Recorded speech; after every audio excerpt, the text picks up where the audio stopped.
Panelī arī tiek nodrošināts tulkojums uz latviešu un angļu valodu. Mēs runāsim divās valodās uzreiz brīžiem, es domāju. Tā kā atrodiet sev ērtāko veidu sekot, un mums panelī sākšu no kreisās puses, no manas puses raugoties, ir ekonomikas ministrijas pārstāvis Renārs Špada. Sveicināti! Tāpatās mums ir Jegors Golubevs, kurš pārstāv privāto sektoru, tā mēs varam teikt, ne? Jā, lielu privāto sektoru. Attiecīgi Zemeks, protams. Then we have again the Sweden's experience, which is Caroline. Yeah, I will check this so you can change it. Because somebody gave you just Sony Walkman and playing songs and that's it. So Caroline, I don't know how to pronounce your surname. It's like Italian, Croncione. It's Swedish, Vanelius Crawford. Okay, very good. And she will uncover and unveil the Sweden's experience in our particular topic. And Dr. Mikulits is now changing the translation device, so he will be back, I believe, in a short moment. And well, our issue here is about normatives and standards, about common and not so common things, and how you are dealing with these problems from your perspective. And we're going to do this in the mode have you or have you not presentation. We're going to do this in like 15 minutes for each speaker, just to open your vision on this particular issue, and then we are switching on discussions, Q&A session, and at the end we will try to come out with a couple of recommendations or where we have to go in the future, or some couple key conclusions. Okay, are you ready for the game like this? I see the enthused faces in all of you. We're going to start, and I believe we can start with Dr. Mikulits, if you are okay with that, and 15 minutes for your key points, and then we will continue with the next speaker.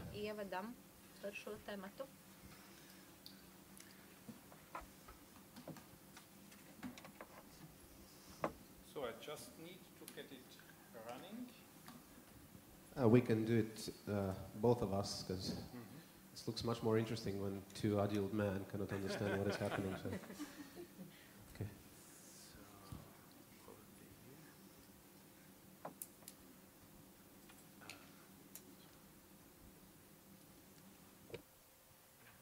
Oops. No. No. Sorry. That's okay.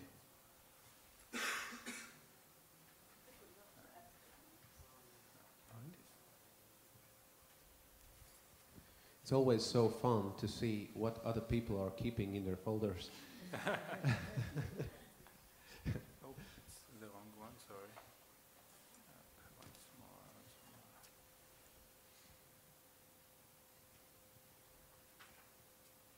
one. Here we are finally.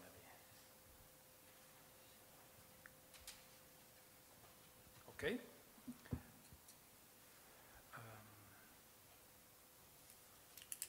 Do you know why this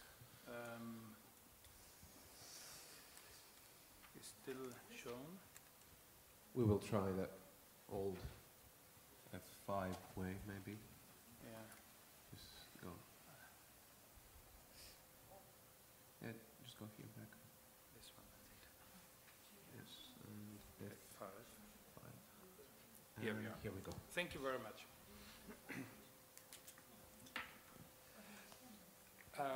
My intention is now to explain to you a little bit how mērķis šobrīd ir nedaudz pastāstīt par to, kā mēs cenšamies nodrošināt saikni starp our regulations for construction works on the one hand and the technical specifications for the construction products, or with other words, how do CE marking of construction products relate to the building codes, the technical requirements we have in Austria on construction works.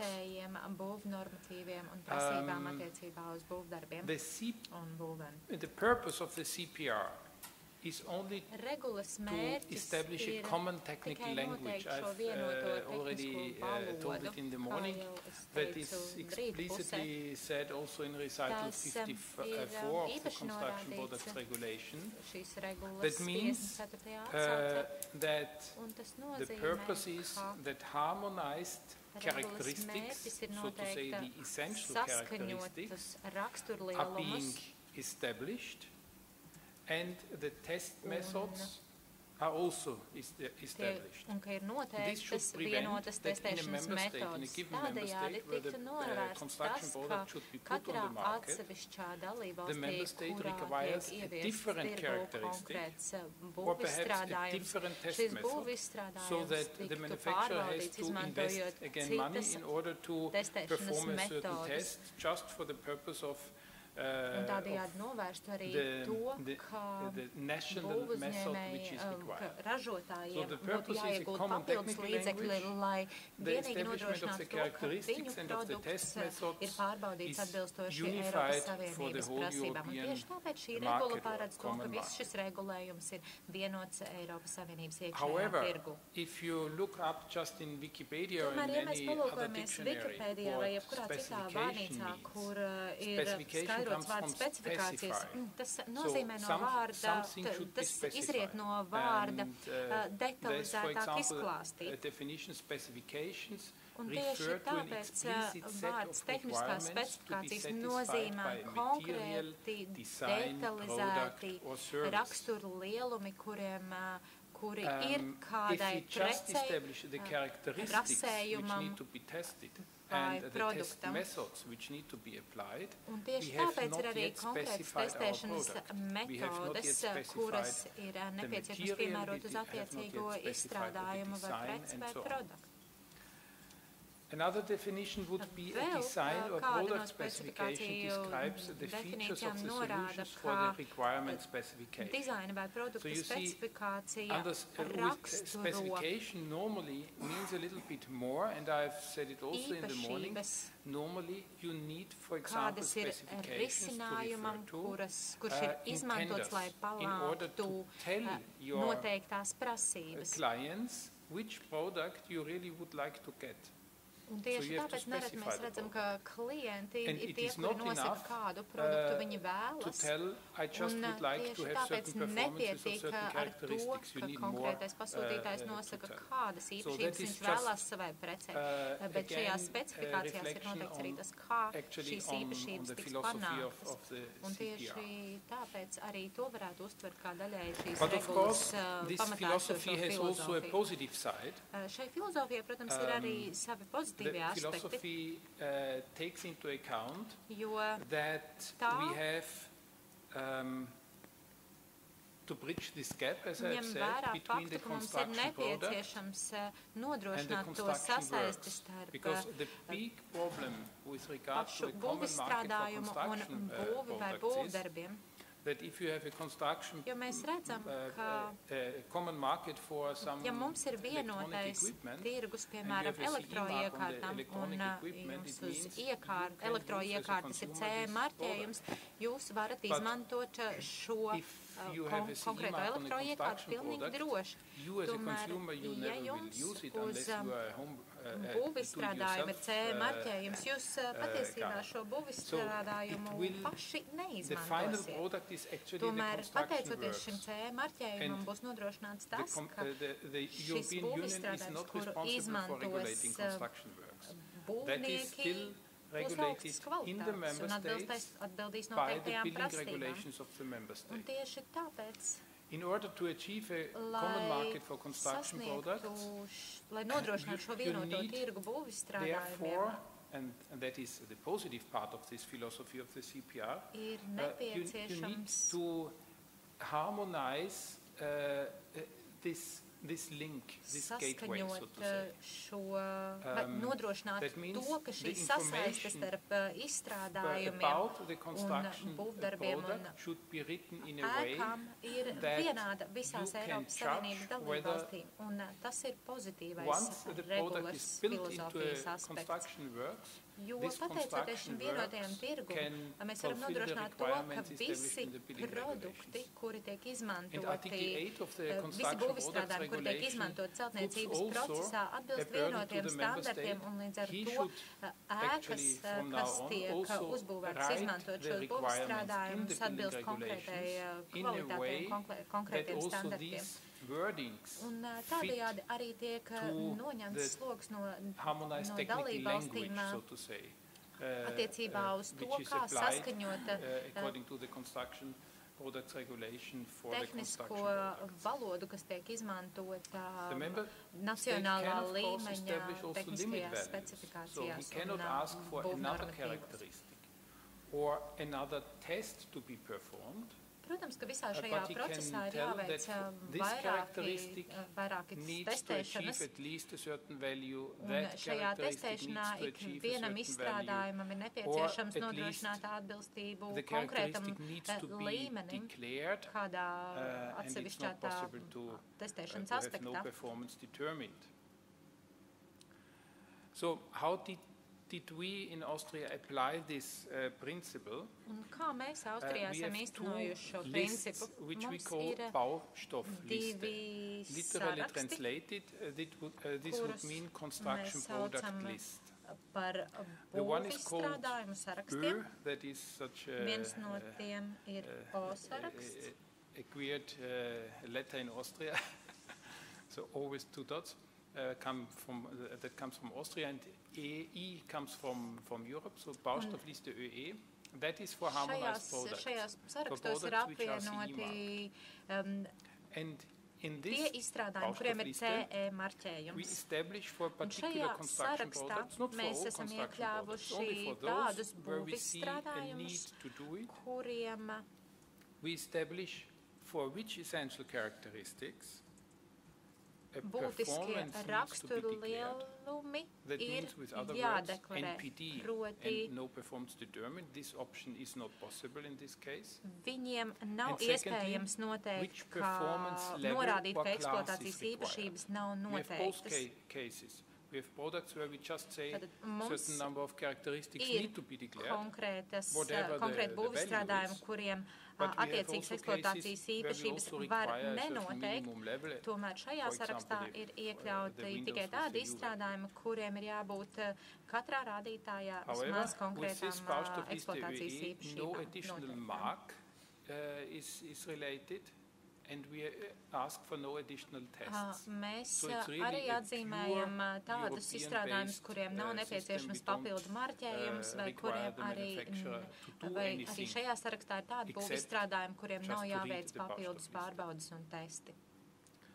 And then we have a second list, which is only for products for which, let's say, for which a harmonized standard is not yet available. Ir saraksts, kurā ir iekļauti tādi būvizstrādājumi, uz kuriem neatiecās Eiropas saskaņotie standarti. Tie ir izstrādājumi, kuriem ir nacionālais marķējums UA.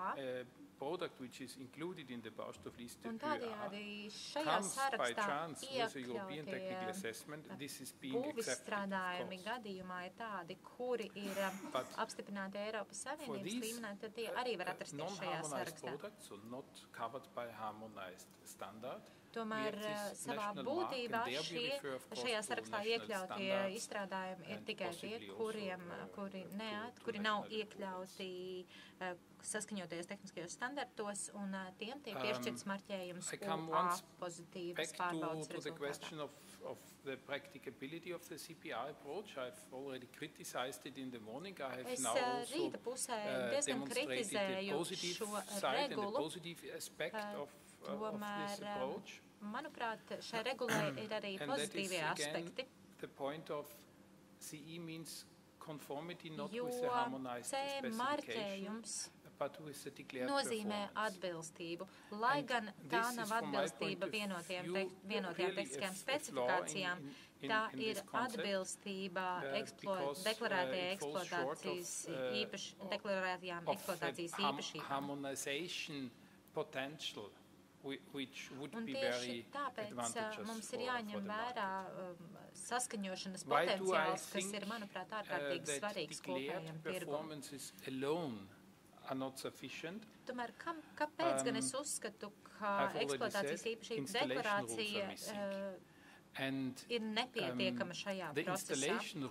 Manuprāt, trūkst šajā kopējā sistēmā noteikumu attiecībā uz izstrādājumu izmantošanu, proti uzstādīšanu, jo daudzi ražotāji satraucās par to, kā gan viņi, kā ražotāji, var galvot par to, ka konkrēti raksturlielumi manā produktā būs tādi, kādus es to esmu iecerējis, ja mans izstrādājums netiek izmantots tā, kā es to esmu paredzējis. Un tāpēc lielā mērā šī regulas īstenošana ir vairāk balstīta uz pieņēmumiem par to, kā izstrādājums tiks izmantots, kā tas tiks iestrādāts kopējā ēkā. Un tieši tāpēc, manuprāt, šajā kopējā saskaņošanas sistēmā ir jābūt elementam, kas paredz noteikums attiecībā uz izstrādājumu izmantošanu, jo, diemžēl, šobrīd šis regulējums nav skaidrs, un tas ir diezgan tāds izpūdes. The second is that, as we have already mentioned, you have a problem with tenders. Protams, mēs arī saskaramies ar specifikāciju problēmām attiecībā uz konkursiem, kas tiek izsludināti. Jo, ja piesakoties kādā konkursā, jums ir jānorāda, ka jūsu piedāvātā prece atbilst konkrētām specifikācijām, tad sākotnēji CE marķējums nevar tikt izmantots kā garantija, ka jūs atbilstat konkrētām specifikācijām, ka jūsu piedāvātais produkts atbilst konkrētām konkursu nolikumā noteiktajām prasībām. I can deviate from any other clause in the specification. And since these 2 points are missing, mēs redzam, ka šajā kopējā sistēmā iztrūks 2 elementi, manuprāt, tie ir jānosaka nacionālajos tiesību aktos, proti nacionālā līmenī ir jānosaka noteikuma attiecībā uz būv produktu izmantošanu un uz CE marķējuma sasaisti ar tehniskajām specifikācijām. Un es ceru, ka mums šī diskusija būs auglīga, bet es jau redzu, ka pirmie jautājumi uzdevēji svar par tālrunu. Quickly through all the presentations and then we will have discussion. Mornings Sweden was wonderful and afternoon Sweden I believe also will be great. I should try. Yes, Caroline, should I help you with just standing by your side and watching on your fingers? Okay, you're quite fluent with it. Well, that part I've done before. So I will focus on the building code and the reference to standards that we have in the building code. We have a relationship between the building code and standards.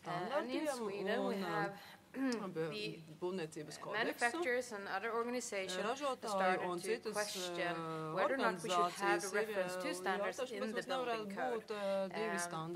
And what we should, or they should ask themselves, is this two separate systems that never should be mixed, or is this one system that needs to be integrated with each other?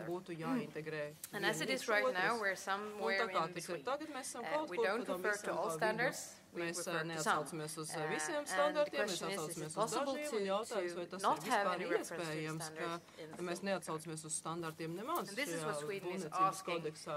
Un tas ir tas jautājums, kāds Zviedrijā ir aktuāls šobrīd. back in history, in 2004, we started a big revision of the building code in Sweden. We already had performance-based building code, but we needed to make it more easy to verify your solutions.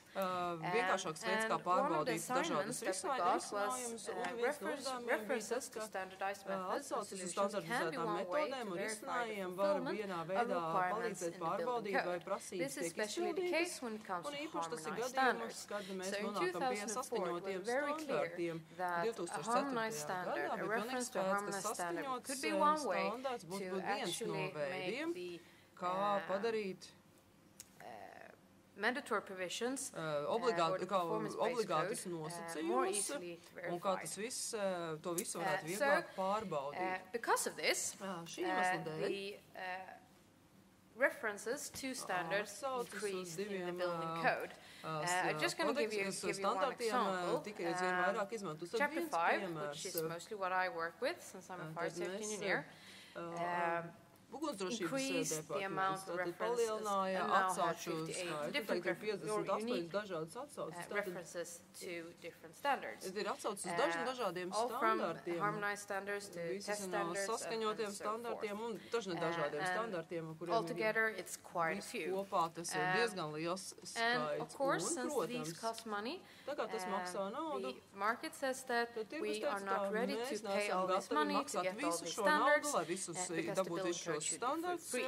And this is a question that especially arrived when we got the Eurocodes. At that point, you couldn't just read the national the part that Annika showed this morning, the national choices, but you actually had to buy the Eurocodes. And this also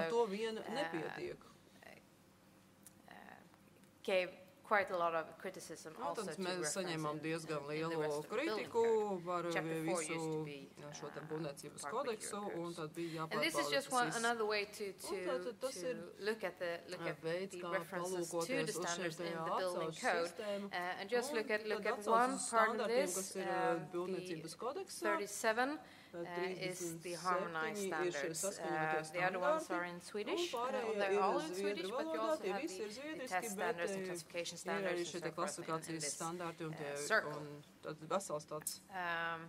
And what we ask ourselves, do we need to have references to the harmonized standards since because of the CPR, they're mandatory anyhow? Or is it just a good thing to write, to guide the user of the building code to make it easier for them to understand that here's a standard that they need to follow. Or do they only see a cost?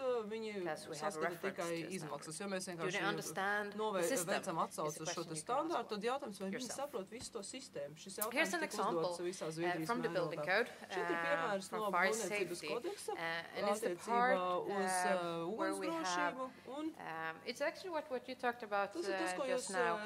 We try to have the characteristics that's in the harmonized standard to actually use those words in the building code to help the user of the building code to understand what part of the harmonized standard that you have to, which characteristics you have to have when you use the product in Sweden. So reliability and capability is two characteristics that you can find in SSN 12.845 about automatic water sprinkler systems. And as you can see in this example, there's 3 unique references to different standards.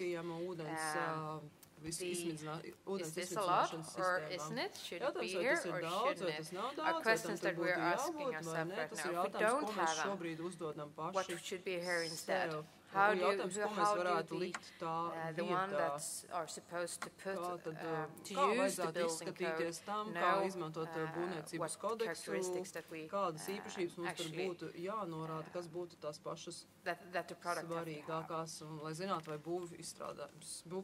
produkts ir izmantojams. So, that was the history. Because of this, we got an assignment from the government last year to look into if we can make the Euro codes more accessible and other standards in the construction sector. They wanted us to point out like 10 important standards in the construction sector to make those more accessible. And we needed to we didn't manage to pick out 10 because the sector is so big. But what we asked ourselves is, what is an accessible standard? Is it for free? If a harmonized standard is for free and the normative references aren't, is the standard accessible? If some parts are translated, does it make it more accessible? If we have knowledge about the system, does that make the standard more accessible? And so forth. Were questions that we asked ourselves, and we said that all those examples are ways to make standard more accessible. So we didn't say that accessible is the same thing as free. Vai tas ir tas pats, ja tas būtu par velti? So, do we have to need to have the references to the standards in the building code? Yes, we probably do. In some extent, even though not everyone wants them there. We have the characteristics that you need to understand which one to choose, which one to declare when you use a product in Sweden or any other country. We have different levels in different countries that you can choose, and if we wanted a certain level, we have to write about it, and then the reference back to the standard needs to be there. For wires, for one example that we just now decided for the Class D. And is just having a reference as an information. Isn't that a good thing? Yes or no? We don't have the question yet. And then we have this one. A part of the assignment from the government was to make the Euro codes more accessible. So the ones that we have translated into Swedish is possible to download for free. Well, for free is not quite the case, because the government, through the National Board of Housing, Building and Planning, is paying 600,000 euros a year for 5 years to make this possible. And then we can ask ourselves, is this really accessible? Because it's just the ones that are translated and it's not the normative references. They are still in English and you still have to pay for those.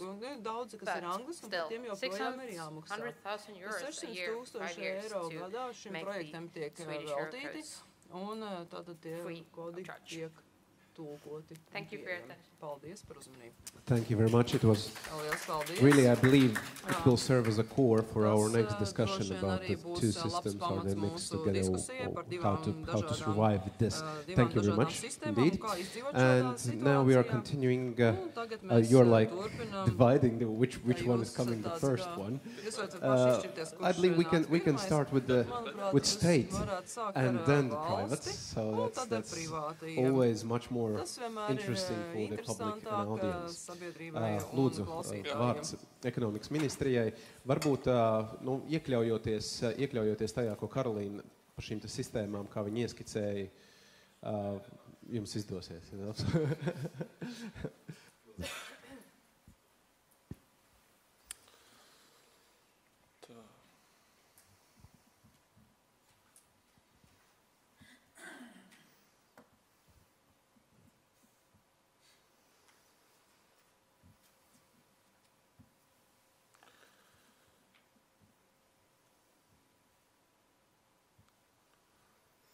Jā, labdien visiem.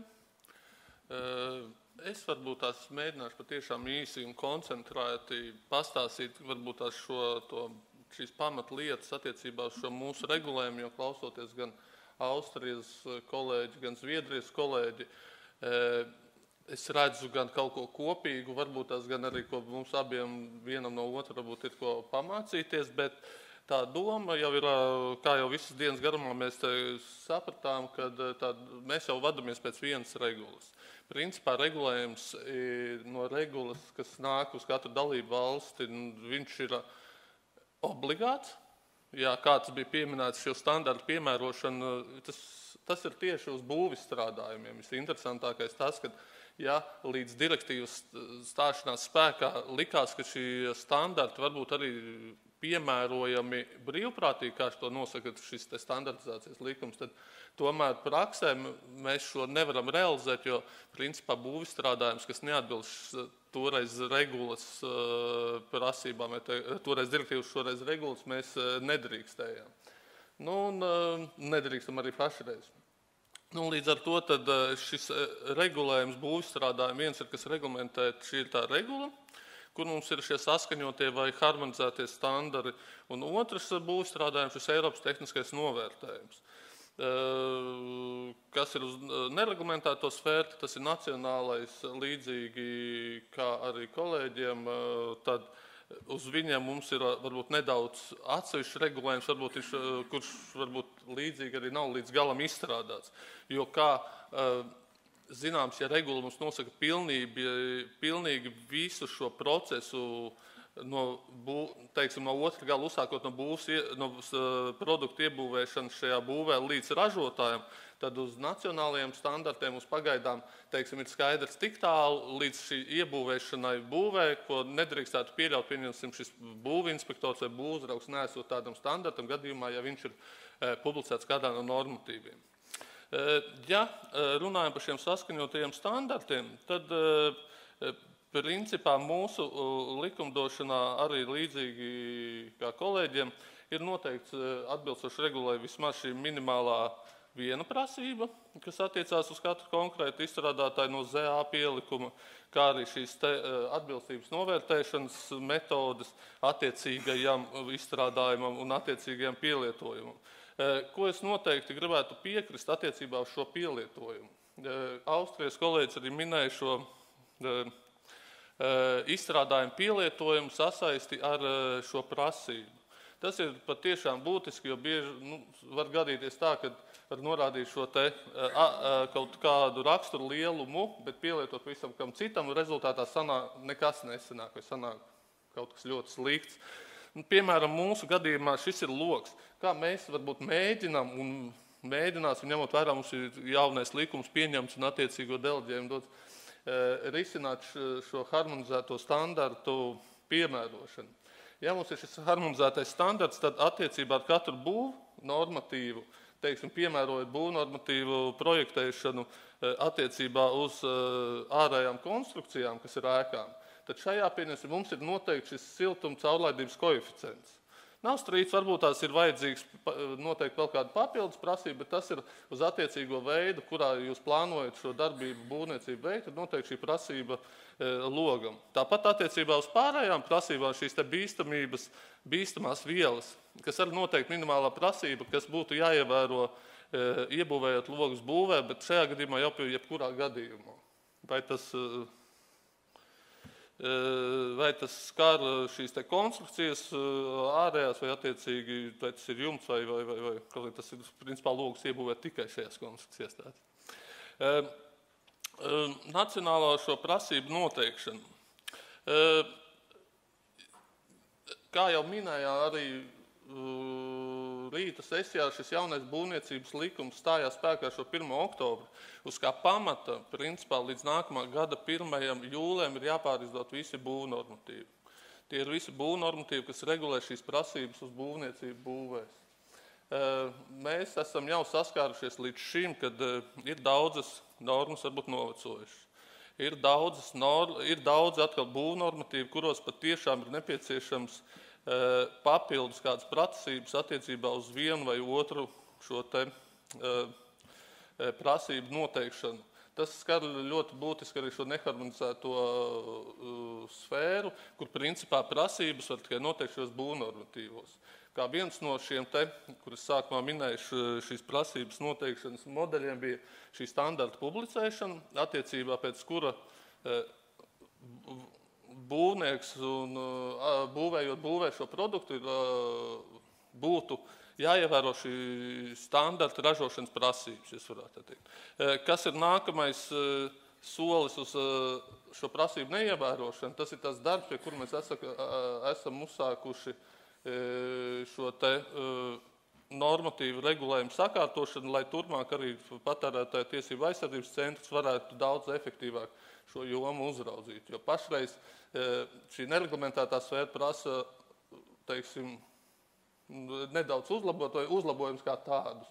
Protams, mēs kā valsts institūcija vai kā ierēģi vieni paši to nespējam darīt. Līdz ar to šis darbs tiek plānots tādā veidā, ka šo būvnormatīvu gan pārstrādē, gan pārskatīšanā tiek plānots iesaistīt principā visas nozares vadošie profesionāļi, kā arī paši būvmateriālu ražotāji, šis te zinātniskais spēks un cilvēki, kas par šo visu ir, teiksim, kompetenti. Kas mums to dot?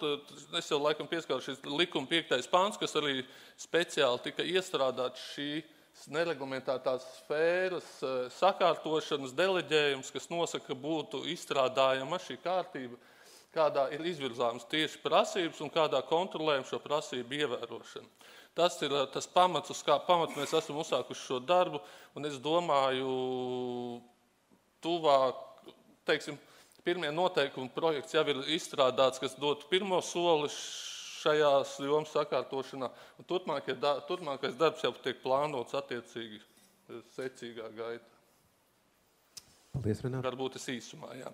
Tas ieskicam, jo mēs sāksim runāt plašāk, tad, kad sāksim mūsu diskusiju dzīvākā formātā. CEMEX privāts skatījums, parasti viņi atšķirās no valsts. Tas arī ir tas visjaukākais diskusijās. Lūdzu, Golubē kungs.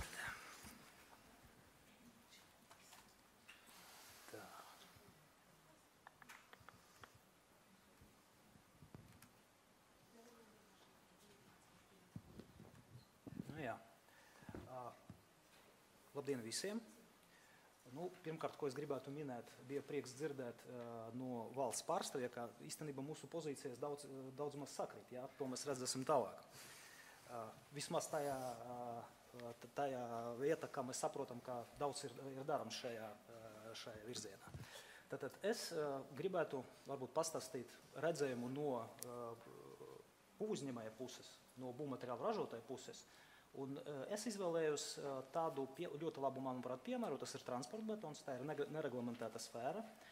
Jūs visi dzirdējat, ka pirmajā mūsu daļā pirms pusdienām tur bija daži jautājumi par to saistīti, un tiešām tā tēma ir diezgan tāda svarīga un aktuāla. Ja? Pirmkārt, transporta betons, ja? Kam tas tiek izmantots? Tas ir galvenais konstrukcijas materiāls Latvijā, kurš tiek izmantots. Ja?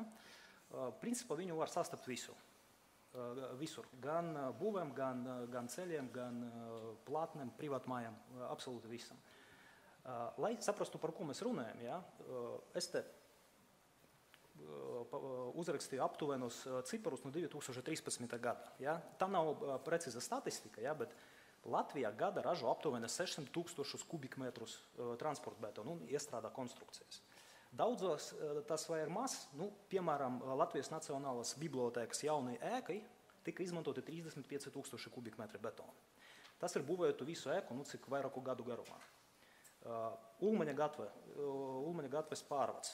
Ja, tā pārvada remontam tika izmantots 1000 kubikmetru. Ja. Jūs varat redzēt, ka principā Latvijā gadā top 600 tādi pārvadi. Ja. To mēs, protams, neredzam, bet tas viss notiek. Tātad sfēra tā ir diezgan liela, bet kā izskatās tas no standartizācijas viedokļa? Šeit, starp citu, es nerunāšu par betona iestrādi, par darbu objektu, es gribētu sakoncentrēties tieši uz standartiem, uz standarta puses. Tātad viss sākas no projekta. Latvijā vēl joprojām darbojas LBN, Latvijas normatīvs, ja, kurš tiek izmantots projektējot būves ekas un visu pārējo. Ja. Tas nāk no Padomju Savienības standarta. un var teikt, ka ir diezgan novecojis. Un, principā gandrīz viss, kas tiek projektēts Latvijā, tiek projektēts izmantojot tās prasības. Tātad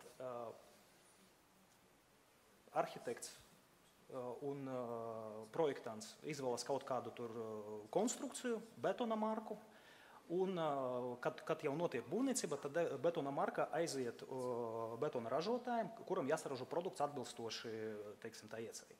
Un tur sākas interesantas lietas, jo Latvijā betona ražotāji darbojas zem cita standarta. Ja? Tas ir Eiropas standarts, Eiropas standarta 2006. Latvijas versija, kura pieņemta jau diezgan sen, ja? Un kura ir pilnīgi atšķirīga no tā standarta iepriekšēja, kurš ir izmantots LBN. Tad jautājums ir tāds, kā nokomunicēt no projektanta līdz ražotājiem, kas tiešām ir vajadzīgs. Ja? Jo tie divi standarti, viņi nav kā, pieņemsim,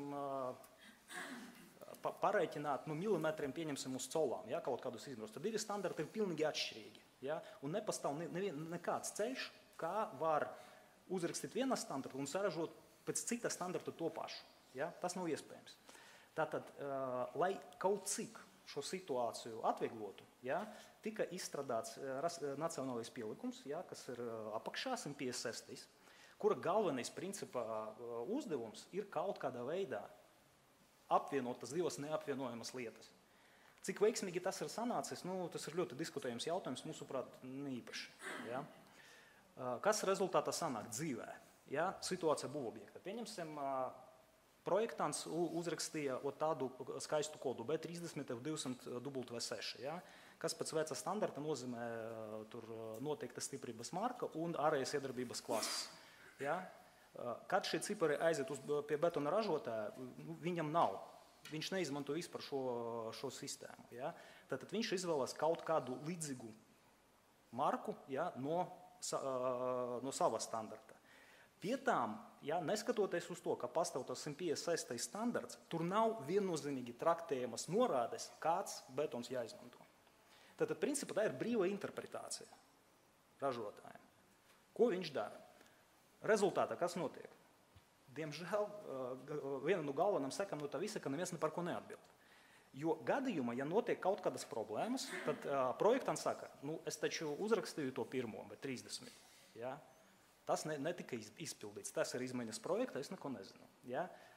Ražotājs, jūs man iedevot šo te, ja? Es pēc 156. standarta tabulam apskatījos, it kā tur ir 5-6 varianti, es izvēlējos tādu variantu. Ja? Manuprāt, viņš ir ok. Tādas patas problēmas ar būvuzraugam un visam pārējiem iesaistītam personām. Ja? Pie kā tas viss noved? Pie tādām aptuveni bildēm. Ja? Ko šajā sakarā es arī gribētu minēt? Tas vecais standarts, kas nāk no Padomju Savienības, viņš principā, tā ir iepriekšējā paudze. Jaunais standarts ar ko atšķiras? Tur ļoti liela uzmanība tiek pievērsta nevis tieši betona stiprībai, bet viņa kalpošanas laikam. Tur ievestas vairākas klases pēc ārējās iedarbības. Jo skaidrs, ka viens un tas pēc betons kalpos dažādu laiku, teiksim, iekštelpā vai ārā, vai, ja viņš tiek pakļauts, tur vēl kaut kāda iedarbība. Vecais standarta tas nekas nav. Un, attiecīgi, tagad projektējot būves, tas arī netiek ievērots. Ja? Tur bija minēts, ka, varbūt esat pamanījuši, ka tas 206. standarts bija spēkā līdz šī gada 20. aprīlim un tika ievests jaunais betona standarts. Principā tas nekas jauns nav. Tā ir revidēta un papildināta versija, un tur nekas nemainās. Bet tad uz dotu brīdi izveidojusi sekojuša situācija. Mums vēl joprojām darbojas projektēšanas normatīvi vecie. Mums spēkā ir Eiropas standarts, kurš starp citu nav pieejams latviešu valoda. Viņš ir tikai angļu valoda, viņš vēl nav pārtulkots. Un vēl tas 156. pielikums, ja, kurš mēģina viņu pārtulkot. Plus pastāv vēl zināmas arī aspekti, kuri nav aprakstīti nekur, ne standartos, ne nacionālajā pielikumā. Ja? Kāda ir problēmu galvenie iemesli un cēloņi tam visam? Ja? Nu, pirmais, tas ir resursu trūkums. Un es negribu teikt, ka tas ir tīri finansējums. Ja? Jo ņemot vērā mūsu tirgus apjomu, teiksim, 600 000 kubikmetri, tas īsti nav ļoti daudz. Ja? Un izstrādāt to nacionālas prasības, ja, nu, būs diezgan dārgi. Plus mums trūks resursi. Ja mēs gribam izstrādāt kaut ko ļoti specifisku, ja, kurš to darīs un kādos termiņos. Otra liela problēma, kuru mēs saskatām, ir tā nostāja pieturētas pie vecas un labas. Jo cilvēki pieraduši strādāt ar to veco standartu, gan projektanti, gan būvnieki, ja, un tur ir zināma pretestība. Kas mūsuprāt jāizdara, ja, lai to uzlabotu? Ņemot vērā to, ka tagad tiks pieņemti Latvijas eirokodi, ja, mums vajadzētu padomāt par jaunu nacionālo pielikumu. Ja mēs runājam par betonu, tad šeit konkrēti par betonu, par transportu betonu, kur mēs varētu ievērot Latvijas īpatnības un situāciju kopumā, ja, lai tas viss process notiktu efektīvi. Ja. Ko vēl es gribētu pieminēt? Ir jau izskanējušas tādas idejas, ja, ka pat pēc jaunu eirokodu ievešanas gribas paturēt kaut kādas daļas no veciem standartiem. Mūsuprāt, nekādā gadījumā nedrīkst to darīt. Ja, mums vajadzētu pilnīgi pārslēgties uz Eiropas standartiem. Ja. Ja mēs izmantojam kaut kādu praksi, ja kaut kādi speciālisti uzskata, ka pieņemsim Krievijas vai ASV standarti ir labāki vai metodas ir labākas, tad tos vajadzētu kaut kādā veidā adoptēt, bet viņiem jānāk zem Eiropas vadlīnijām. Protams, mēs saprotam, ka resursi ir ierobežoti, un noteikti mēs esam gatavi piedalīties. Protams, nekā CEMEX, ja, mēs nevaram rakstīt nacionālos standartus, ja, būs daudz jautājumu. Ja. Kam par labu tas ir izdarīts. Noteikti caur to pašu būvniecības ražotāju asociāciju vai citām kaut kādām struktūram, bet mēs noteikti gatavi piedalīties. Mums ir ļoti liela pieredze un uzkrata ļoti liela statistika, ja, kura var palīdzēt šajā gadījumā. Un atkal, ko mēs arī gribētu pieminēt, tad mūsuprāt būtu diezgan varbūt laba prakse paņemt tos pašu Zviedru nacionālo pielikumu. Ja, par paraugu, pārskatīt, ievērojot mūsu esošu Latvijas situāciju, pieejamus materiālus un tā tālāk, un varbūt ievāc praksē kaut ko līdzīgo. Ja? Jo izgudrot jaunu, jautājums, kādi resursi tam ir vajadzīgi. Tā. No manas puses daudz maz viss. Paldies, tiešām paldies. Kungam aplausi, protams. Jo es domāju, jūs arī iedevāt absolūtu toni mūsu diskusijai. Tagad, lai mēs varētu droši vien parunāt un atbildēt uz jautājumiem, nonākt pie kaut kādiem secinājumiem, mums ir jāiesaist neapšaubām arī publika. Un es pieņemu, ka jums ir komentāri. Dzird? Tagad dzird, ja? Nav tā, ka man pazūd balss vienkārši kaut kur. Policijas frekvences pārķer. Vai mums ir jautājumi panelistiem? Vai kaut kāds norādes komenti arī dara? Es redzu, ka jūs pacēlāt. Jā. Jā, es sākšu laikam angļu valodā, jo man ir jautājums vispirms kolēģim no... Jā, kolēģi. Es mēģināšu atcerēties, ko es te mēģināju pierakstīt. Es visu laikam nepaspēju, bet the first question will be to colleague from Austria. Kolēģim no Austrijas. Jūs sacījāt, ka jums ir šīs nacionālās prasības attiecībā uz izstrādājumiem, un man būtu ļoti interesanti uzzināt, kura ir institūcija, kurā apstiprina nacionālās prasības attiecībā uz šiem izstrādājumiem, vai tas ir parlaments vai valdība. what is the institution? Kāda institūcija apstiprina šos standartus? I'm quite sure that the requirements are not just specified in the standards, but it's somehow made obligatory. These standards by legislation. And second question to you, it's more not the question, but if I understood correctly from my colleague, which contacted you, that you in Austria have like information system that you can find in the internet easily these standards, which essential characteristics should be shown in these declarations of performances. So can you a little bit explain, because I think that could be very good experience for Latvian colleagues as well. Thank you very much. Yes, it's a pleasure. Actually, these two lists, Baustoffliste ÖA, Baustoffliste ÖE, these two lists are available in the internet on the website of OIB, so it's www.oib.or.at, and there you can find, there's also an English part, there you can find these legally, the situation is like this. We need always to take into account the federal situation in Austria, that these Baustofflisten are being issued as provincial regulations, so it's a secondary piece of secondary legislation based on the provincial construction products laws. And the particular thing is that these 9 regulations are actually not issued by the provincial governments themselves, but by the Austrian Institute of Construction Engineering. Of course, this is just in order to ensure the 100% identity and harmonization, and we have to consult the governments beforehand. But we do not only consult the governments beforehand, we also consult the stakeholders beforehand. So no construction product will be put on this list without having consulted, for example, the Chamber of Commerce before. Normally, there is no dispute. Of course, theoretically, we could also put a product on the list where the Chamber has expressed a negative opinion, but normally that has not yet been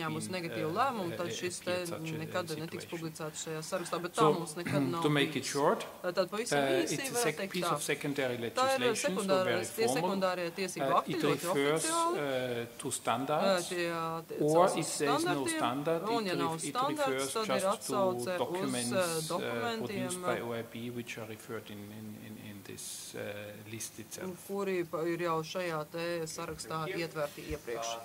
we have other questions? Vai mums ir kādi citi jautājumi? The translators now are in panic to speaking to what's happening.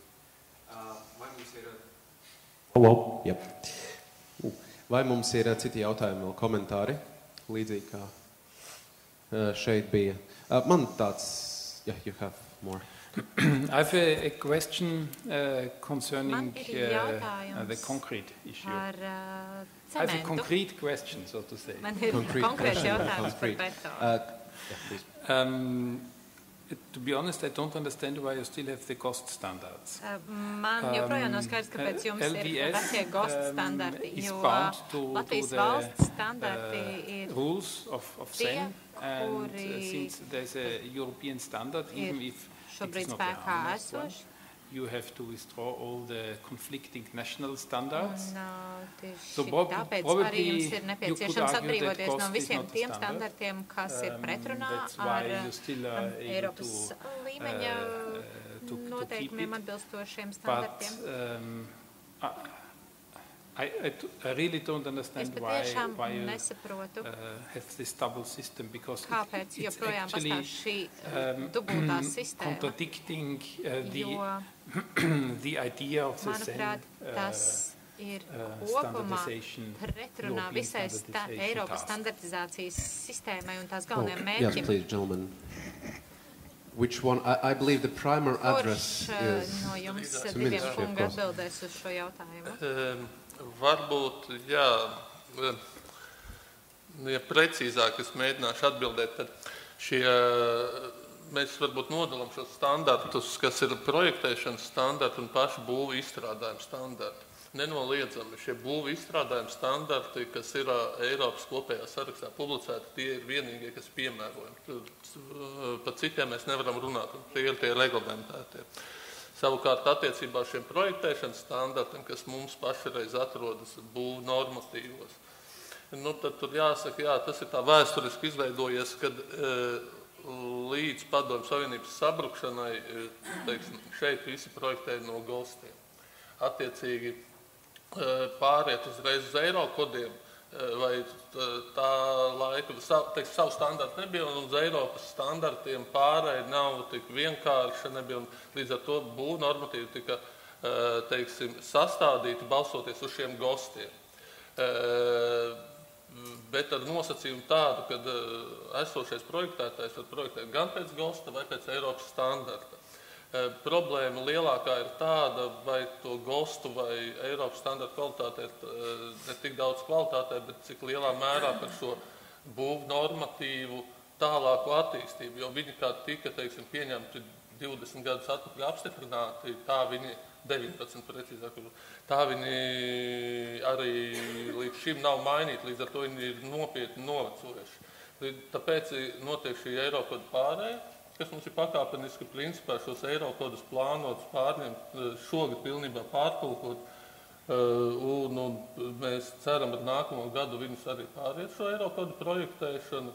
Te man arī varbūt tās kolēģim jāpiemina tieši par šo nacionālo pielikumu izstrādi, kur arī tad tieši pašreiz notiek šo nacionālo pielikumu izstrādi, šo Eirokodu projektēšanas standartiem, kur īstenībā tas process notiek ar būvizstrādājumu komiteju, standartizācijas komiteju, kurā es domāju, jūs noteikti varat piedalīties. Un līdz ar to tas vēsturiskais šis vai GOSTA projektēšana vai jauno Eirokodu mēs līdz šim esam pieļāvuši. Bet jā, ir tā doma ar nākamo gadu noteikti kā vienīgo projektējumu šo Eirokodu, jo ir šīs procedūras bija jāizpild, jāpārtulko un jāievieš. Jāizstrādā šie nacionālā pielika. Jā, es pieņemu, ka ir komentārs arī. Jā, no manas puses komentārs būs sekojuši. Jā, pirmām kārtām skaidrs, kāpēc tāda situācija ir izveidojusies, jā, ar tiem projektēšanas standartiem. Un absolūti visiem ir skaidrs, ka tā ir jāmaina. Jā. Bet tomēr es nevaru piekrist, ka problēma ir tikai ar to projektēšanu. Jo, diemžēl, jā, ar to nacionālo pielikumu gabals no GOSTA tika ierauts arī pie Eiropas standarta. Jā. Runājot atkal konkrēti par betonu, tā pati ārēja sadarbības klase tāda kā savisturība. Ja? Viņa tagad iet paralēli pēc GOSTA un pēc jauna standarta. Saistīts tas vairāk ar to, manuprāt, ka visiem patīk tā testēšanas metode un ir ļoti daudz speciālisti, kuri uzskata, ka tā veca GOSTA testēšanas metode uz savisturību, viņi ir labāka. Ja? Un tāpēc šis gabals bija saglabāts, un vismazāk man patīk, ja, ka joprojām dzirdamas idejas no cilvēkiem, kuri ir iesaistīti tajā procesā, ja, ka vajadzētu to paturēt. Davai saglabāsim daļu no tā veca GOSTA arī turpmāk, pat pārējot uz Eirokodiem. Es ļoti ceru, ka tā ir kļūda. Ja? Tāda veida rīkoties nedrīkst. Ja kādam patīk kaut kāda cita metode, un viņa tiek uzskatīta par labāku, to var piemērot nacionālajā līmenī, bet tikai zem Eiropas standarta. Neizgudrojot nekādus tur papildinājumus, paplašinājumus un tā tālāk. Jautājums, lai es uzreiz, man ir vairāk tāda žurnālistu politologu virziens dzīvē, tāpēc, lai es saprastu, tas vecmodīguma akmens, ko jūs tā metat, vecās domāšanas akmens, tas ir vairāk no visiem iesaistītajiem aktoriem valsts pārvaldes virzienā, cik es jūtu. Jūs vienkārši izskaidrojat populārā tautas valodā. Pie nacionālo pielikumu izstrādes piedalās principā valsts pārvaldes mazā. Valsts pārvalde klausa, ko saka profesionāli, nozares profesionāli iesaistītie, un viņi savā starpā vienojās pie šīs pareizākās... Kur tas...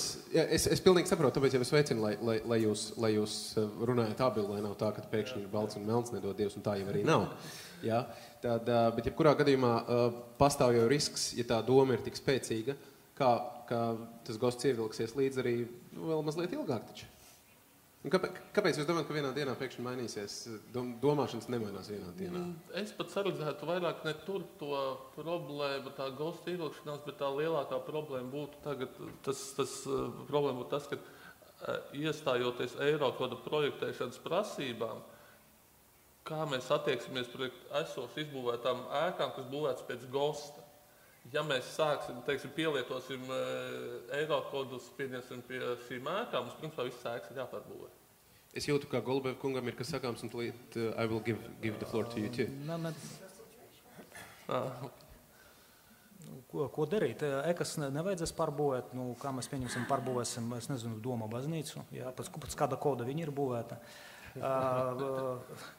Nē, jebkurā gadījumā būs pārējais periods no LBN uz Eirokodiem. Ja, un mēs ļoti labi saprotam, ka tā situācija kādu laiku vēl turpināsies. Ja, jo projektēšana vēl joprojām notiek, būs pārējais periods, vismaz kad 2-3 gadi tas sistēmas darbosies paralēli. Bet vajadzētu jau skaidri dot visiem saprast, ka tā sistēma tiks atcelta. Ja, un, lai gan testēšanas laboratorijas, gan visa pārējie, viņi jau gatavojas tam, ka viņiem vajadzēs strādāt zem jauniem standartiem.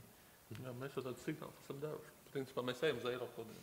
Būtībā jums abiem, jums vajadzētu iet abiem kopā. Mēs tādi cenšamies iet, varbūt tas kaut kāds. Nē, tur ir vēl viens moments. Es varbūt gribu pateikt, ka varbūt industrija arī par maz iesaistās tajā procesā. Jā, noteikti tur vajadzīgs lielāks atbalsts arī no mūsu puses. Lai te lēmumi netiktu pieņemti koleģiāli kaut kur starp veciem speciālistiem, kaut tas ir labākais. Jā. To mēs noteikti darīsim. We have also here more distance view. I believe you can see this in larger picture, so please. Yeah, I'm just. Tā kā jūsu viedoklis ir viedoklis no malas, varbūt jums ir tāds vairāk objektīvāks viedoklis. Es vēlētos nerunāt par Eirokodu, bet gan par nacionālo pielikumu 126. Bet man ir sajūta, tā kā es neesmu īsti informēts par jūsu sistēmu līdz detaļām, bet man šobrīd ir sajūta, ka arguments ir tāds, ka mēs nevaram izmantot Eirokodu, jo tas neatbilst GOST standartiem attiecībā uz betonu, un mēs nevaram izmantot pilnībā GOST standartus, jo viņi neatbilst šobrīd mūsu projektēšanas standartiem. That is actually what all the other European countries did. Un, manuprāt, ir jāņem vērā gan Eirokodeks, gan vispārējie regulējošie dokumenti. Protams, ka tas nav viegli. Jums ir nepieciešami šie nacionālie pielikumi. Un jūs esat patiešām ielikuši ļoti lielu darbu, lai izstrādātu tādu. Tomēr, manuprāt, ar šo pielikumu ir jāuzsāk kāds konkrēts process, jo pretējā gadījumā jūs saskārsieties ar problēmu kopējā tirgu. Un kopējais tirgus ir tas, ko jūs nedrīkstat aizmirst. No.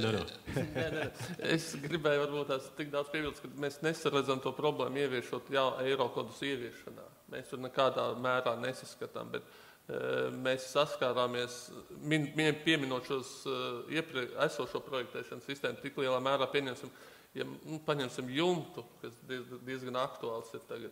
Ja ēku pārbūvējot vai rekonstruējot, tad projektējot tagad esošai ēkai jumtu pēc Eirokodiem, viņam principā būtu jāpaukstina sniega slodze tādā mērā, kas, cik mēs zinām no konstruktoru projektētāju runas, tas diezgan grūti izdarāms, vai pat varbūt nav iespējams daudzām ēkām.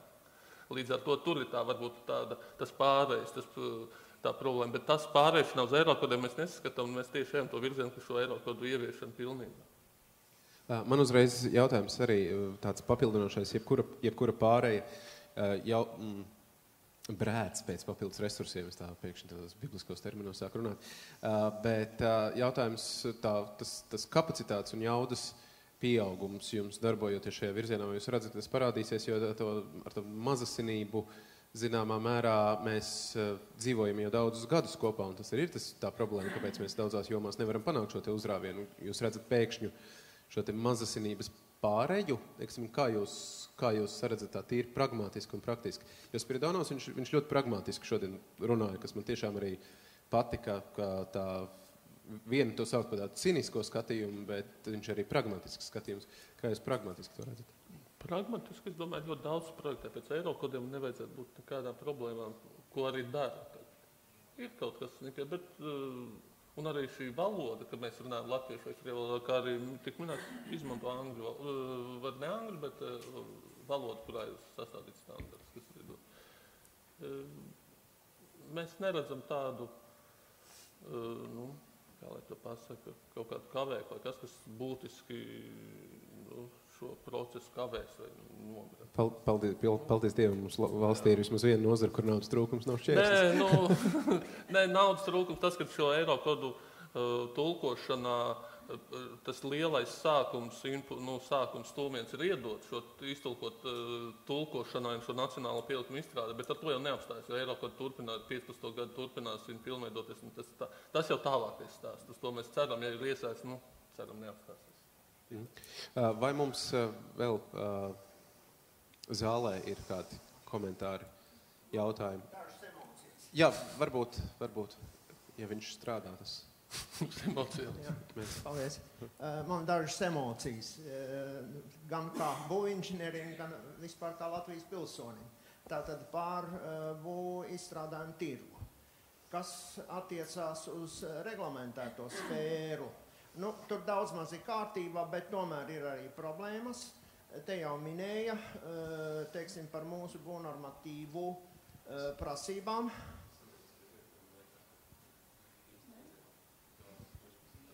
Tātad par būvnormatīvu prasībām uz reglamentētās sfēras būvizstrādājumiem, kaut par tiem pašiem logiem, ja? Uz slaida mēs redzējām, ja? Kā logiem standarts, harmonizētais standarts pieļauj izvirzīt. Ja tā tad nosaka, laikam 8 bija būtiskas prasības, kas būtu jānotestē. Mums Latvijā būvnormatīvos LVN 002 ir ietverts pusotras, tā varētu teikt. Ja? Viena prasība ir obligāta, obligāts, tā tad ir tiešā tekstā. Siltuma caurlaidība, jeb siltuma pretestība. Otra ir netieša, viņa atspēlēsies tad, ja veiks ēkas pārbaudu uz hermetiskumu un izrādīsies, ja netur spiediena kritumu, un izrādīsies loks, tad loks ir vainīgs. Pie kā tas noved? Noved pie tā, ka tātad mūsu tirgus ir ļoti atvērts, tiek būvmateriālu tirgu liela daļa produktu ir no citām dalību valstīm, un es nenosaukšu kaimiņu valstu vārdā, teiksim, viņi ražo. Bet viņi bez deklarācijām redzēja. Teiksim, Vācijas tirgumu, kur būvnormatīvu prasības ir ļoti striktas, un, teiksim, pēc kādiem parametriem netiek cauri, tad ved uz Latviju. Tātad pietiek deklarēt tikai vienu vai divas. Bet vislielākā problēma, manuprāt, ir ar nereglamentēto sfēru. Tātad jūs nosaucat šo te jaunā būvniecības likuma 5. panta 1. daļas 10. punktu, bet tātad pašreiz nevieni noteikumi nav, bet es replikā minēju, ka līdz 30. septembrim vēl ir 3 materiāli mums ir reglamentētā sfērā. Tātad stiegrojuma tērauds, 3 stiegrojuma tērauds, stikls šķiedras siets un betons 206. standarts. 1. oktobrī tātad stājās spēkā jaunie ministra kabineta noteikumi par būvizstrādājumu, tirgus uzraudzību, un tātad jau minētais 206. ir betons izkrīt, un tātad droši vien tātad ražotāji gribētu, ka tirgus uzraudzība un tātad tirgus sakārtotība ar vienu pieaugt, bet mums krītās. Protams, mēs esam maza valsts un tāda sakārtotība, kā, teiksim, Vācijā. Ja? Vācieši ļoti punktuāli tauta, ja? Tur viss ir sarakstīts Baurēga liste A, Baurēga liste B, un viss ļoti noreglamentēts. Mēs diez vai to panāksim, bet kaut kādu sakārtotību vajadzētu. Tālāk par būvnormatīviem. Tātad es arī atbalstu to, ka jāiesaist standartizācijas tehniskās komitejas šo te būvnormatīvu pārstrādē. Es pats darbojos 3 tehniskās komitejās, un STK 24 ugunsdrošība, tātad vēlētos LBN 201 ņemties savā tātad, aizbildniecībā. Es nezinu, vai būvniecības departaments tam ir piekritis vai ne, bet katrā ziņā tātad tur ir Latvijas visi lielākie speciālisti, tā skaitā būvniecības speciālisti par būvju ugunsdrošību, un varētu to pārstrādāt. Kas attiecās uz būvkonstrukciju projektēšanu, tad LVS 30 būvniecība Pakrastiņa kunga vadībā jau liela daļa ir pārstrādājusi. Ja? Un šajā sakarā es gribētu teikt, tātad tika minēts, ka droši vien būs daži gadi pārējais periods. Es gribētu iebilst. Pārējais periods sākās 2008. 2009. gadā, starp citu to pašu LBN 203. Un es domāju, ka 2015. gadu pārējais periodam ir jābeidzās, ka visai būvkonstrukciju projektēšanai jānotiek saskaņā ar Eirokodeksu. Ir, protams, arī Eirokodeksā problēmas, ko Eiropa atzīst, teiksim, tas pats 7. Eirokodeks EN 1997 ģeotehnika, kas ir žargonā izsakoties ļoti jēls un bez nacionāliem normatīviem to nav iespējams realizēt. Pie tam dalību valsts starpā ir diskusijas par to, kā to piemērot.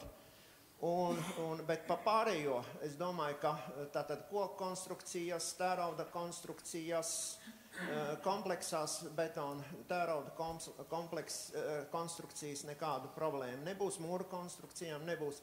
Ja betonam tas mazais sīkumiņš, tātad kā veikt salīsturības pārbaudu, es domāju, ka tā nevarētu būt problēma, lai konstrukcijas projektētu pēc Eirokodeksa un tātad ražotājiem piegādātu betonu šo konstrukciju izgatavošanai. Paldies, tas man pamatvilcienos arī būtu viss. Liels paldies jums. Ja jūs šāds esat emocionāls, es nevaru iedomāties, kāds jūs esat tāds racionāls savs. Paldies. Tur ir vēl viens komentārs. Man varbūt jautājums par to finansējumu nozarei. Mēs kā visi Latvijā esam pieraduši, kad kaut kas top no nekā bez jebkāda finansējuma, bet šajā gadījumā, lai izstrādātu kaut kādus nacionālos pielikumus, lai tos pašus standartus validētu un testēšanas metodas apstiprinātu, tomēr kaut kādu pētījumu jāveic, kaut kam tas ir jāfinansē un kaut kam jādod kaut kādu rezultātu. Tāpēc gribēju jautāt, vai tiešām visus pašiniciatīvas pamat notiek. Ja tās bāžas viņas virmo gaisā tomēr. Nē, varbūt tomēr, jā, es varbūt par šauru šo, es tā kā pie Eiropadiem pieķēros, jā, ir doma un, ir, protams, bija līdz kaut kādu laiku atpakaļ šis finansējums, kas deva šiem zinātniskam spēkam, teiksim, kaut kādu, teiksim, izpētēju un šiem testiem, kas, teiksim, pēc šajos krīzes laikos tika noņemts, ir atsākušās varbūt tās debatas, bet domas, bet es nevaru neko apsolīt, jo tas būs atkarīgs, kā uz mums, vai mums iedos. Bet mēs domājam par to, kādā veidā piesaistīt finansējumu, skatoties gan valdības pusē, varbūt arī Eiropas dažādo līdzfinansējumu pusē un tā. Paldies. Vēl kādas piebildes, pirms mēs ķeramies klāt? Jā, tur un tad jums. Jā, dāmai. Paldies. Jā. Es varu runāt gan latviski, gan angliski, bet es tomēr tā kā runāšu latviski, lai būtu saprotamāk, tā kā lielākā daļa tomēr šeit ir latvieši. Es pārstāvu juridisko sfēru, kas ir nosacīti saistīti ar būvniecību, un viņi ir saistīti tikai tādā ziņā, ka mēs strādājam ar būvniekiem, ar būvnieku problēmām. Šobrīd viena no būvnieku problēmām, ar ko mēs esam diezgan pēdējā laikā aktīvi saskārušies, ir tieši saistībā ar harmonizētiem standartiem un tieši saistībā ar reglamentētās sfēras būvizstrādājumiem. Kā to jau minēja CEMEX pārstāvis, tā garām ejot, bet tas, ka harmonizētā standarta, kurš ir obligāti piemērojams, ir kā saskaņā ar regulu, tas, ka viņa titulāpa ir tulkota latviski, tas īsti nav pietiekams, lai šo standartu varētu uzskatīt par piemērojumu Latvijā. Mums ir tāds likums, par kuru diezgan bieži piemirst, un tas ir standartizācijas likums. Standartizācijas likums pasaka pilnīgi konkrēti, ka obligāti piemērojam, Latvijā obligāti piemērojam standartam ir jābūt tulkotam latviešu valodā. Un tas ir jānodrošina attiecīgi ministrijai. Līdz ar to šobrīd runāt par to, ka var kaut kādus pārmetumus mēs kā būvniecības sfērā. Pat nerunāsim par ražotājiem. Ražotāji arī, tas pat CEMEX ir lieli, viņi angliski runā, viss ir ļoti labi. Bet mazais būvnieks, kurš īstenībā izmanto šo te būvmateriālu, un viņam ir jāzina, ka šis te būs attiecīgi pēc harmonizētā standarta, viņam pārmest, ka viņš nav ielasījis blāķi angļu valodā, tas būtu diezgan nekorekti. Tas ir tāda piebilde, tas nav gluži jautājums, bet no šī skatījuma. Paldies. Varbūt refleksijas piepildījumi. Jā, es varbūt vienkārši varu papildināt, varbūt uz pēdējā būvniekam īsti nav jālasa standarts, bet ja mēs paskatāmies no šī standartizācijas likuma puses, tad obligāti piemērojamais standarts Latvijā ir tas, uz kuru ir dota tieši atsauce normatīvā. Šajā gadījumā, kā ir līdzīgi uz cementa, tieši norma, kurš ir latviešu valodā nacionālais standarts. Šie attiecībā uz pārējiem Eiropas standartiem, viņi mums skaitās piemērojumi, un līdz ar to viņi nav obligāti tulkojami. Un attiecīgi būvniecībā šo piemērojamo standartu sarakstu ir publicējums Eiropas komisijas mājaslapā, attiecīgi, kur mēs pārpublicējam. Līdz direktīvai mēs arī bija pienākums viņu publicēt. Līdz ar to pat kā obligāti piemērojamo standartizācijas likuma izpratnē piemēram standartu mēs kā īsti no juridiskās puses nevaram izstāvēt. Jā, vēl arī komentārs Galbēju kungam. Es savukārt gribu pilnīgi piekrist komentāram par to, ka tiem standartiem jābūt pārtulkotiem vismaz, un pat vairāk. Ja? Standarts ir tomēr diezgan specifisks dokuments, kurš, ja viņš būs pat pilnīgi pārtulkots, viņš nebūs skaidrs jebkuram cilvēkam, jebkuram būvniekam. Principā pārējo valsts praksē arī ir tādas lietas, kā skaidrojumi rokas grāmatas, ja, kuras rakstītas balstoties uz standartiem. Un šai virzienā mums arī vajadzētu domāt, noteikti, ja, kā to standartus piemērot. Tā kā es pilnīgi piekrītu, ja, ka nepietiek ar to, ka pārtulkota titulāpa un viss. Ja, tiešām ko prasēt pēc tam no cilvēkiem. Okay, viedoklis skaidrs. We have also here a comment. Yeah, concerning the translation of standards. Standartu tulkojumu. Annika, varbūt jūs varat atsvaidzināt man atmiņu, bet man liekas iepriekšējā komitejā mēs runājām par to. Bija šī te sūdzība, tad Somijas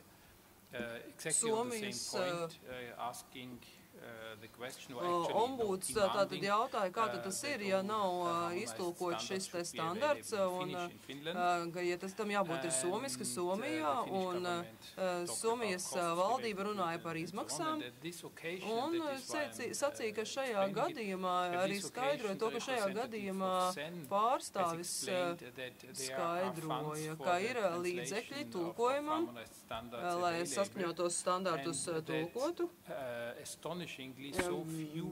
Bet pavisam maz valstis izmanto šo te naudu, kurai ir pieejama šai te tulkošanas, standartu tulkošanai.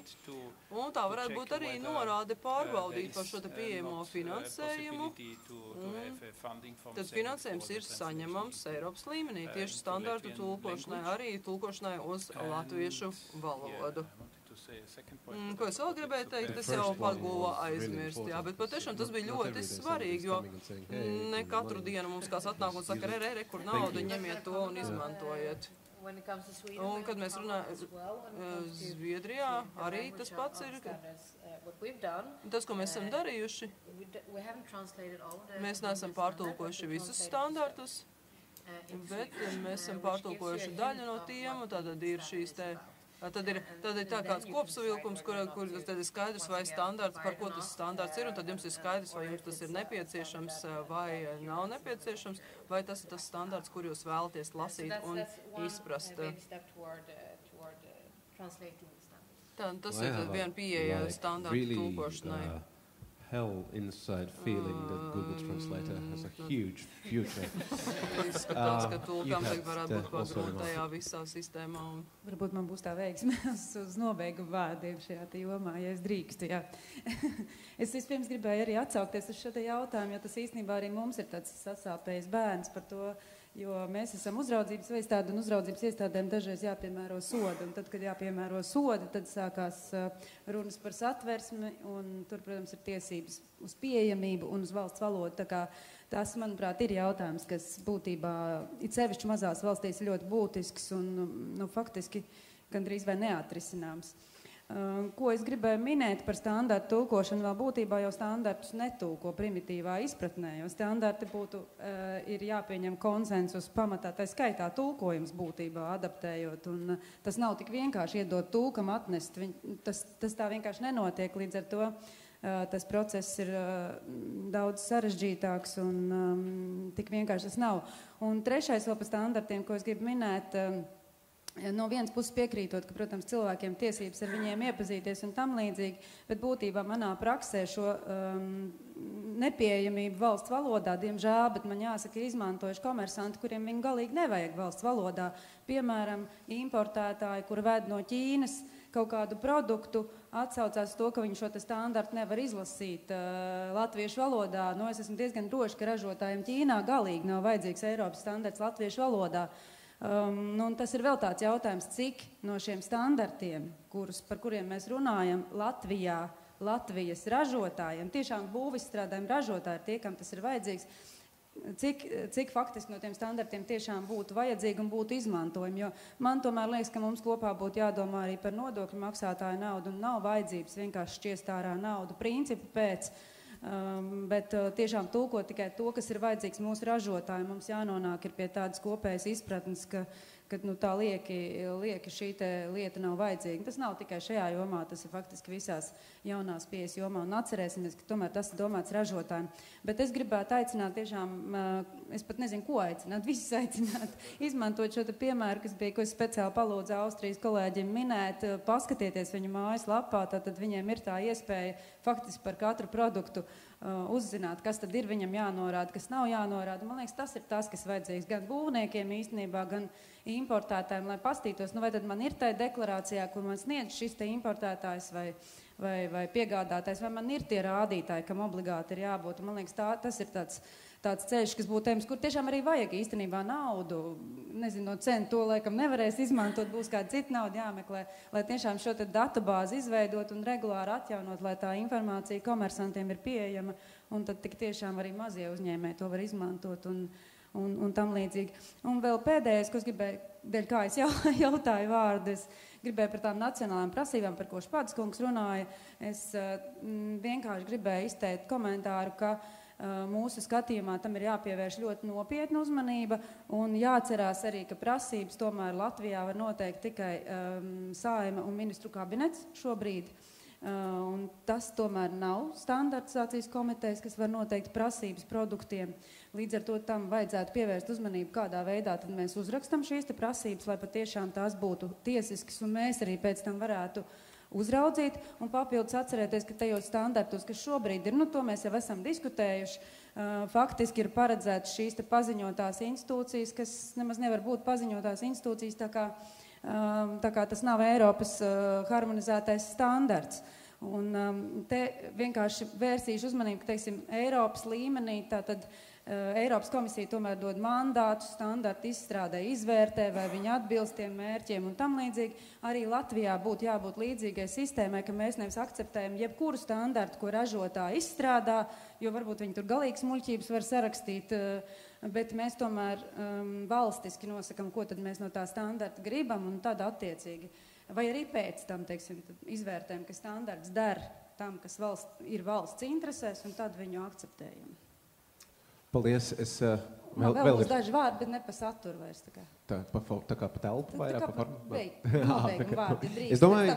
Es domāju uzreiz. Drīkst jau uzreiz. Jā. Es gribu pateikt lielu paldies visiem ārvalstu kolēģiem, kas atrada iespēju atbraukt, un visiem runātājiem, un man te ir maziņš tādi jums, tāds, varētu pat teikt, darbs visiem. Bet jūs zināt, ka mums ir vēl viens noslēdzošais aplītis un tā. To jūs pēc tam tad? Jo es baidos, ja mēs visiem izdalīsim saldumus tagad. Nē, saldumu nebūs, tur būs darbs, bet labi. Jā, tad es pagaidīšu. Well, yes, we have now a short coffee break, like 10 minutes, 10-15 minutes, and then we are coming back with the final conclusion. All panelists together will give the concluding remarks from all three different rooms in this room, and then candies and other gifts. Tātad, dāmas un kungi, ejam kafijas pauzē, un pēc 10-15 minūtēm esam atpakaļ. Tomēr mēs nesapratāmies. Es domāju, jūs te pa saturu vēl runāsiet. Es tomēr paldies, gribu tagad pateikt. Labi, sakam paldies tagad. Mums te norganizēts, un es dodu visiem uzdevumus. Mēs mēģinājām dosim tagad uzdevumus. Es vispirms nodemonstrēšu pārējie visu uzreiz sapratīs. Tā kā mums esam konferencē par būvis strādājumu un būvniecību. Būs jābūvē lektoriem, būs jābūvē. Well, the show starts now, we can feel it. Mācies būvēt. Jā. Jums arī jāmācās cenēt. So, what you are trying to do as fast as possible, I feel. It's like somebody is staying with the timer and 25 seconds. Vēl papildus informēja, ka tas ir Latvijas ražojums. Viss tur ir Latvijas ražojums, atbilst šajā gadījumā jaunās pieejas direktīvai par rotaļlietām. There is everything which is in the gift bags are produced in Latvia and according to latest standards, I believe. Wow, paldies. Thank you very much. Indeed. And who's gonna hang the prize for you? Because I have to say that a huge thank you for organizing this event, because the most important thing from point of view of media, politics and building and everything else is communication. And I really can say thank you that you are communicating out these questions today, and I hope also in future. So maybe you can give now the promise that every 3 months we're going to have something like that. Oh no. Every 6 State months. Control. Every 6 months. Every year, at least. Every decade, every millennium, no? Mēs varētu mazliet lētākus pasākums organizēt biežāk. Konferences, diemžēl, tā budžets mums tā bieži neļauj. Bet mēs noteikti pieņemam priekšlikumus un tādas visādas lietas. Patērētāju tiesību aizsardzības centra durvis vienmēr ir vaļā. Sevišķi patērētājiem. Labi, paldies vēlreiz, aplausa organizētājiem. Liels paldies jums. Un man ir tāds sajūta, ka jūs tagad tā šmilks. Tad labi, tad viss kārtībā. Ņemam kafijas pauzi un nākam atpakaļ uz noslēgumu un pēc tam neformālā daļa.